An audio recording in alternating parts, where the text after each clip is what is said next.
Good morning. It's really a pleasure to be here with you today. I want to thank MAR for giving me this opportunity to reach out to you and show you how to use the flood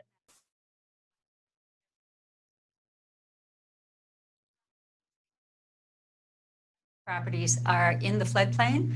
And so after today, you should know how to find that out, although we certainly will continue to help you. And just in case you're not sure what NFIP stands for, it stands for the National Flood Insurance Program, which is a federal flood insurance program. A lot of other things go along with that, including the maps and floodplain regulations, depending upon the flood zone that the property is located in. So just to give you a little bit of a background on statistics in Massachusetts, you can see here that there are 351 communities in Massachusetts, and all but 10 of them are participants in the National Flood Insurance Program. These 10 listed here are not in the National Flood Insurance Program, so therefore they do not necessarily have mapped floodplain areas, and even if they do have some FEMA maps, they are not required to follow construction regulations in those zones, and there is no National Flood Insurance Program federal flood insurance available in those 10 communities listed there. The population of those communities is typically very small. The resources of those communities is small. And typically, most of those communities are up in the mountains where the floodwaters indeed do run downward from them. And so they have not felt the need to participate in the NFIP. So in Massachusetts, we have over 50,000 policies across the state, and that's federal flood insurance policies. I won't be referring at all today to any private flood insurance policies because those occur outside the program that I work within. The average annual premium in Massachusetts as of last fall was about $1,500 a year. I'm sure you're aware of folks who pay far more than that. And indeed, there are obviously then folks who pay far less than that. And as of October 1st, Massachusetts has 16 communities that participate in the NFIP community rating system. That's a program where if a community is consistently working to reduce flood losses in their community, they get extra points from the NFIP, and therefore then their policyholders in those communities receive some sort of a discount on their annual flood insurance premium. And you can see in orange there the 16 communities that are currently in the community rating system program. So hopefully that will give you a little bit of information about what goes on in Massachusetts. So as a real estate agent or professional, you might say, well, why should I talk to my client about flood insurance? I'm not an insurance expert. But indeed, the floodplain does impact potential purchases in the real estate market, as you know. And you may not be aware, but lenders who back federally backed mortgages, so that would be 99% of all banks that lend money for mortgages, are required by law to mandate federal flood insurance or an equivalency for any policyholders whose property is in the floodplain. Typically, that means when I say whose property, I typically am referring to the structure itself. So if someone purchases a structure that is located in FEMA's 1% floodplain, they would be required to, if they have a federally backed mortgage, they would be required to have flood insurance on that.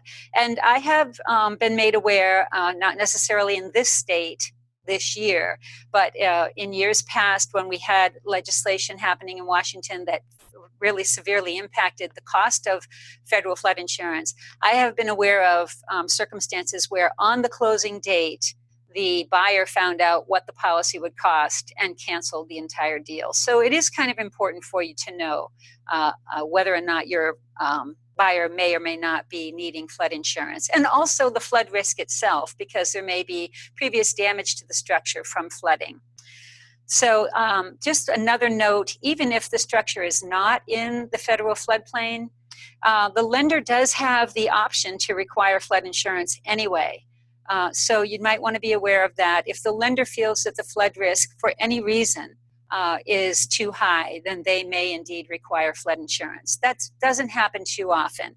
But just so that you know, This picture is from Hurricane Harvey in the Houston area, and about 25% of the structures that were involved in the flooding this past summer had federal flood insurance. I don't know, again, how many others may have had private flood insurance, but probably the number isn't too high. That hasn't been a trend in our country until recently. So that means that about 75% of the homes that were flooded in the Houston area were not covered by flood insurance. And unfortunately for them, the amount of money that someone can get from the federal government for damages in a disaster is nowhere near the cost of what it would take to repair from flood. Just one last note, over the life of a 30-year mortgage, the typical home in the floodplain has a 26% chance of flooding versus the chance of fire, which is around 9%. And actually, I think that's even going down with all of the flood prevention construction requirements that are being put in place over time. So a home in the floodplain does have a risk of flooding, and folks should be aware of that. Okay. And folks will ask you, how much does the flood insurance cost? There's no way for you to really know that structure by structure. But because this is a federal program, all insurance agents who sell this federal insurance should be giving the same quote to potential policyholders. Those prices depend a lot on the date of construction, the age of the home, obviously whether it's in the floodplain or not, the height of the lowest floor, and that includes the basement. So if you have a basement that's well below the BFE, your flood insurance premium will be pretty high. Also, if there were previous flood insurance claims, and also the elevation of the equipment servicing the building, such as a boiler, a furnace, or air conditioning units. If your client is buying a home that does not currently have a flood insurance policy on it, they will have to purchase a new policy if they have a federally backed mortgage. And that means that they will have to pay for an elevation certificate. That's a relatively new requirement. The prices that you see on the houses here are based on standard residential coverage with standard deductibles. This was estimates from about 3 or 4 years ago, but it just gives you an idea of the vast difference in annual policy premiums for structures that are below the base flood versus structures that are elevated above the base flood. Okay, and you see the note at the bottom that it's possible when you're outside of the floodplain to get a preferred rate policy, which can be $300 to $400 a year. So flood insurance is usually a good thing. I've listed here, and you can refer to these later when this webinar is posted on the website. These are some publications that FEMA has released for real estate agents and for buyers that help just explain these things so you don't have to keep all that in your head. You can order these from the FEMA warehouse for free, or you can Google them and download them onto your computer for your use. So let's get on to the topic for today, and that's how do I find a property on the FEMA flood maps? There's a couple of things you need to know. First of all, there are basically 3 flood zones. The V zone is a coastal flood zone. So if you sell property in the coastal area of Massachusetts, you have run into that, I'm sure. A zones can be found in the coastal area, but they're also typically what's found in the rest of Massachusetts along rivers and in wetland areas. Those are A zones. And then there's the famous X zone. And that is the zone that has the least risk of flooding. Again, remember 25 to 30% of all policy claims are in the X zone. So there is a risk of flooding in the X zone, but typically those are areas that are very much less likely to flood. So on your map, you'll see V zones where wave action will increase flood damages, A zones, and X zones.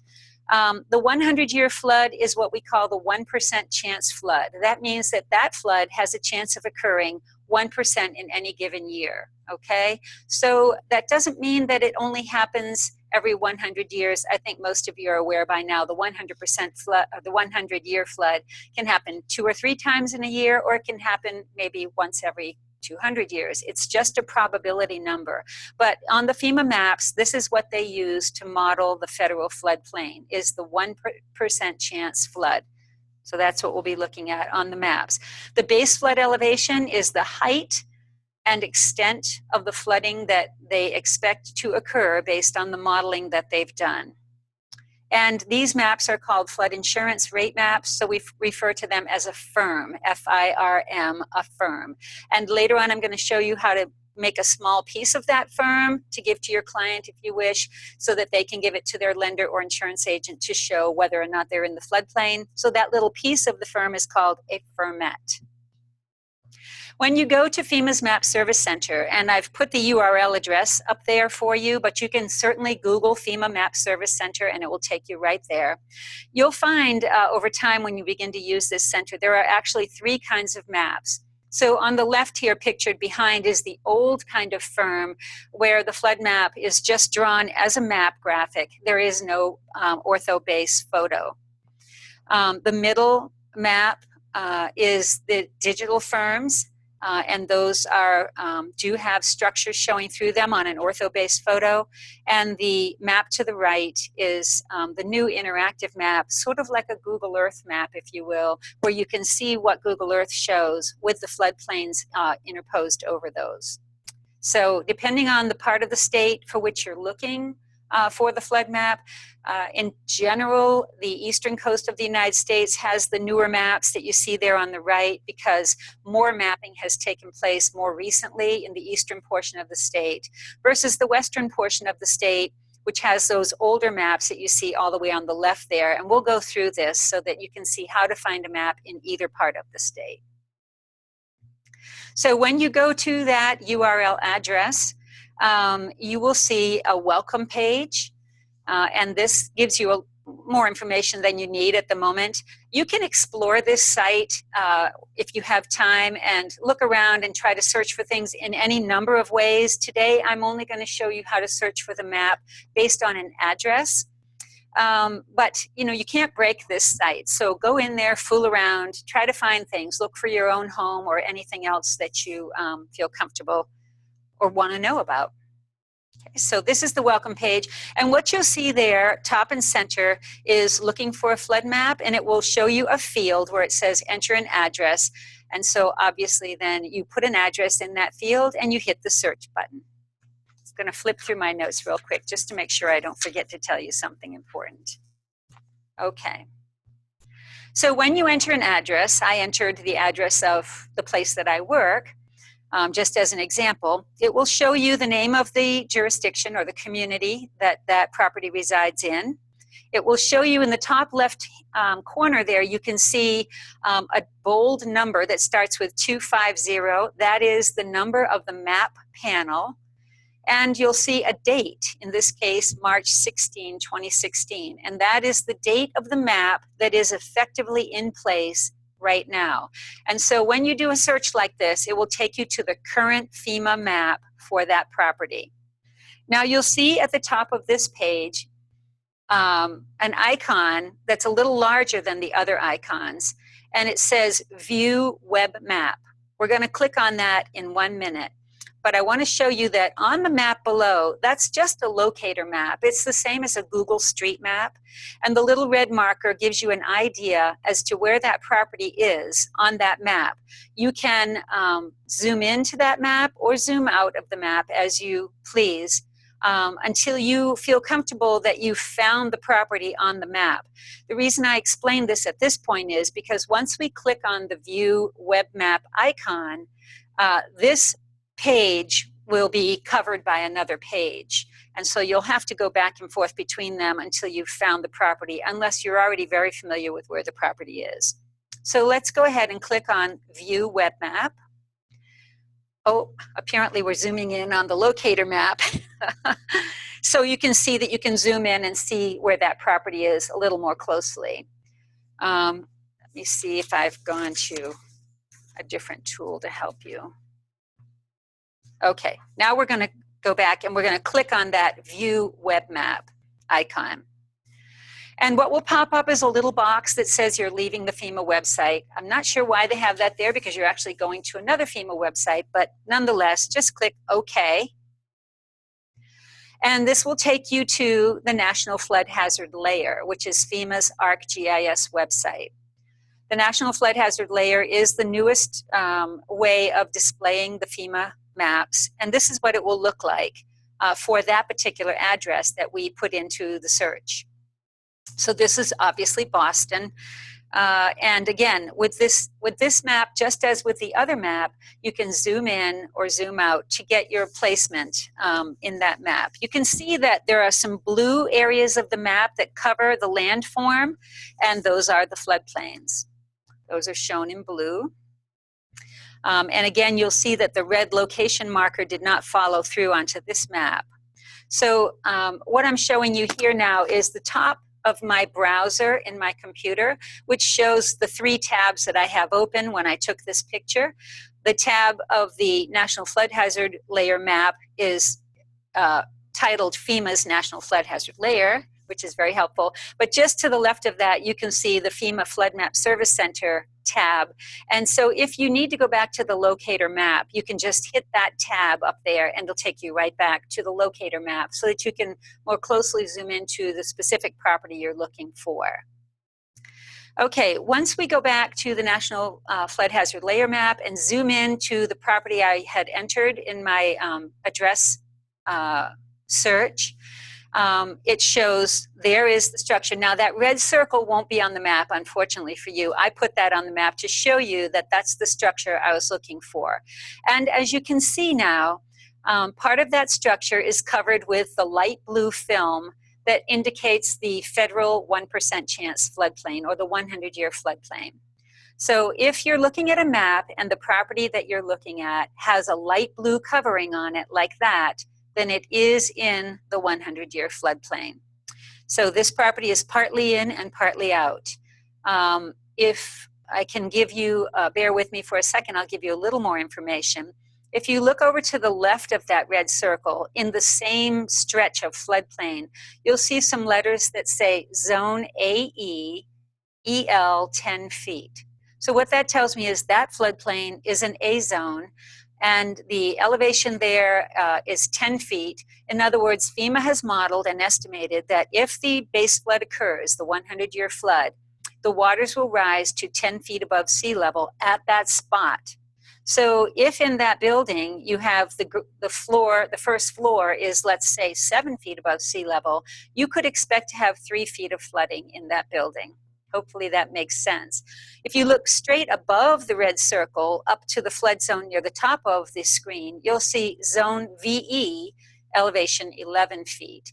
And the VE zone is the zone that indicates there will be wave action that could also damage structures in addition to the waters from the flood.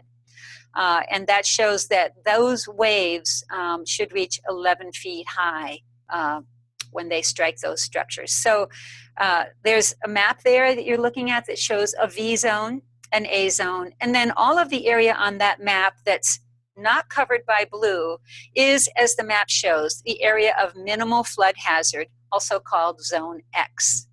Okay?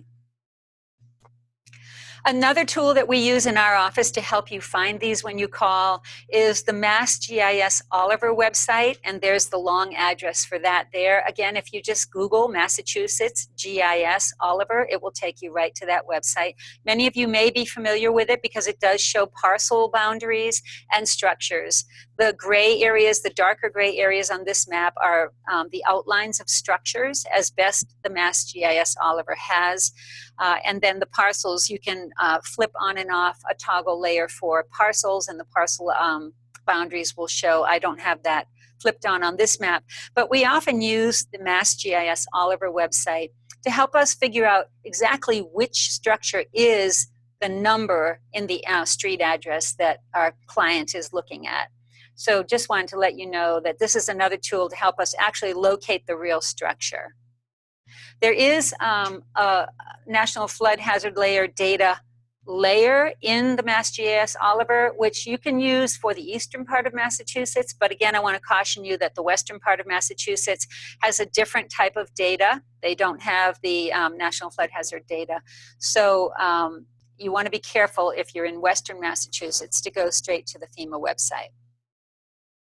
And so let's go to a site in western Massachusetts. So I entered back in that same welcome page that we started on, I entered an address for I think it's Town Hall in Lee, Massachusetts on Main Street.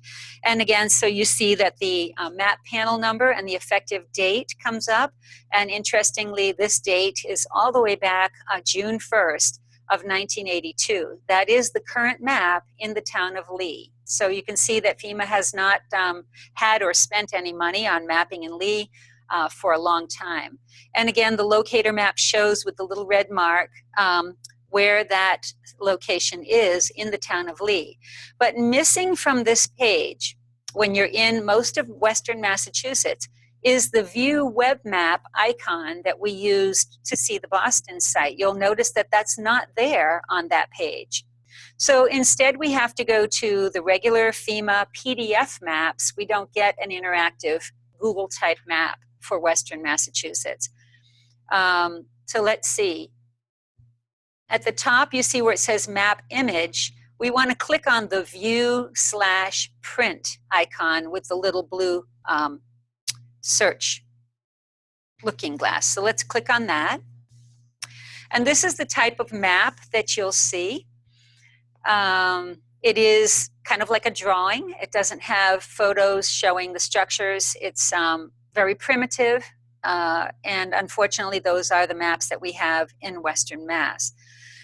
So I'm going to slow down a little bit because I just realized what the time indications actually were. And I'm a lot quicker than I needed to be.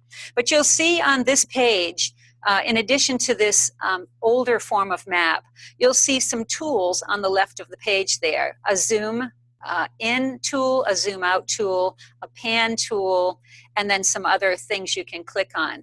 When you use these maps, any of the FEMA maps for any part of the state, you'll have to have a little patience. Often when you click on a button, it'll give you a little sign that says it's retrieving the maps. And sometimes it takes a long time for the maps to come up. Also, back in the interactive maps that we showed you for Boston, whenever you zoom in or zoom out, just click once to zoom in or zoom out because it takes a minute for the photo base to catch up with the flood layer on the map. So just to caution you, you really can't break this, but it does take a little bit of time for the maps to load every time you change something. All right, so let's see. On this one, I think we're going to zoom in. Let me just make sure. Oh, before we zoom in, because the map is so small when you see it on the screen, and it might be difficult for you to actually see where on the map you should focus, it's good to pull up a Google Map street map, maybe in another one of your browser tabs, and then actually use that map to see, okay, I see that my location is to the east of Main Street and above Park Street, and all of that is to the east of the Housatonic River in this case, because you're going to have to go to this other primitive map and kind of figure that out. Okay, let me skip back a bit because you see this map is the one you would have to kind of look at to see where is that spot on the map. But again, you can zoom in, zoom out, and you can pan and move the map around till you find the location. So now we've found the location. And you can see this map is very different than the map of Boston. There are no photo-based structures or streets shown as they would be in a Google Earth map. This is just simply a graphical drawing of the map. And because the Western Mass maps are older, they do have the flood zones labeled just a little differently. Again, we don't have V zones, obviously, in Western Massachusetts. No wave action there. But they have A zones and they have the non-floodplain areas. So back when these maps were made, there were zones A, B, and C. Essentially, what those mean is the A zone is the 100-year flood. The B zone is the 500-year floodplain, for which flood insurance is not required by FEMA, but may be required by the lender. And then zone C is equivalent to what we call zone X on the other maps, meaning that is not federal floodplain at all. So zone C is a good thing. Just before we move away from this map, you can also see that this particular part of the Housatonic River has some elevations. So that means a little bit of a study was done to find out what the elevation of the base flood would be. And way out there in Western Mass, you can see we have elevations in the 880 some odd feet versus over in Boston, it was 10 and 11 feet. Okay, I think I put this in here to show you about those tools that you would use. And then now below those tools on that left-hand portion of that graphic, you'll see a button that says Make a Fermat. So that button occurs in any map across the state of Massachusetts, but unfortunately not on the National Flood Hazard Layer maps like the one we used for Boston. For that map, if you want to give your client a graphic for that map, you would just have to do a screenshot or use your snipping tool and just kind of clip that out from the computer screen and print it out for your client. But in all cases, you can make a Fermat, even in the Boston area, on the PDF maps, which you would find by hitting that one icon called View Map Print. So let's click the Make a Fermat button right now and see where that takes us. Okay, once you click that button, you'll receive the large map again, unfortunately not the smaller map where you had zoned into the property, but that's the part that you want from this map. So you'll see that pink rectangle in the top left part of the screen, and you can put your cursor on that rectangle, hold the button down, and move that pink rectangle anywhere you want to on the map. So if you zoom into a map and you find what you're looking for, remember roughly where on the big map that is, because you're going to have to move this pink square to that area on the map. So we're going to move our pink square to the area where the property we were looking at is, and that would be right there. I try to include, when I make a Fermat, any water features or any zone information on the map that might help the customer when they have this piece of the map that you're going to give them. Okay, and then if you want to create the actual Fermat, you'll see the button on the left there that shows you can either create it in an Adobe PDF or in an image file. Here's a larger version of that toolbar on the left. So under number 3, Create Fermat, and you can see the Adobe PDF section or the image file section. So you select one of those. I selected Adobe PDF, and this is the Fermat. So you can see that the biggest section of the left side is going to be the piece of map with the property on it. And then the right-hand side, in every case, will be information about the map panel. And the reason that the Fermat is put together like this is this now becomes an actually official piece of the FEMA map that your client can use to take to their lender or their insurance agent. And the lender and the insurance agent can accept this piece of map because it is an official piece of the FEMA map. If your client is trying to show that the property is not in the floodplain, then this is a very helpful thing for them to use if indeed the property is not in the floodplain. And you'll see at the top left corner, there's a place where you can save the Fermat. You can't print it out like this. You do have to save it first. So you can save it to your desktop or whatever, and then print it out for your client. Or you can save it to your desktop and then email it to your client. Okay, so we're pretty far through this now. I guess I was expecting to have some question and answers during the time, but that's fine because we answer our phone and our emails every day, Monday through Friday. But if you have problems using the, first of all, if you have questions about flood insurance, this is the helpline for that purpose. And they can turn you on to experts that can give you specific answers for specific questions, or they can certainly help you with any of your general questions about flood insurance under the National Flood Insurance Program.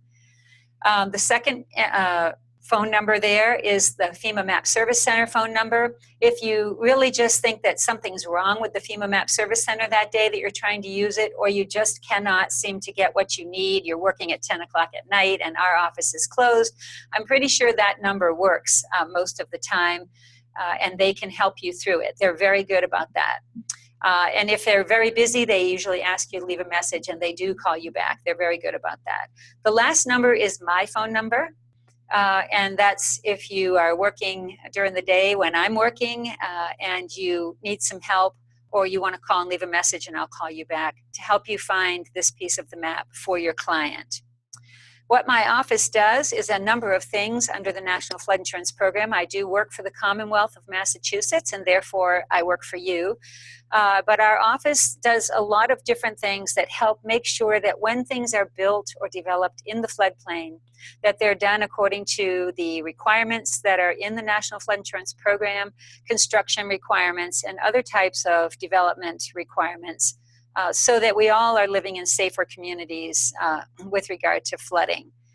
We also work with the Massachusetts Emergency Management Agency, as Eric mentioned, on hazard mitigation grants. If you find a client who discovers that their home has been flooded more than the seller mentioned on the disclosure statement, it's possible that that client might be eligible for a federal grant to elevate the home. And so there are a number of different things that you might be able to help them do. But again, that's after the purchase. So then this is the last slide. And this is my name and my contact information. And you may also give a holler to my colleague, Eric Carlson. He's an engineer, and he can also help you with flood maps. And there's his information. So I just want to thank you again for paying attention to how to use the federal FEMA flood maps so that you can help your clients. And certainly give us a holler if you have any questions related to any of these things whatsoever. Thank you very much. Thank you, Joy. That was the webinar Wednesday, using FEMA flood maps to determine flood risk. The webinar will be up on the website shortly. Joy's information is there along with Eric's as well, in case you have any questions and would like to email them. We will also be putting up the PowerPoint as well, just so you guys can have all that information. Should be up shortly. Thank you very much for watching, and have a nice day.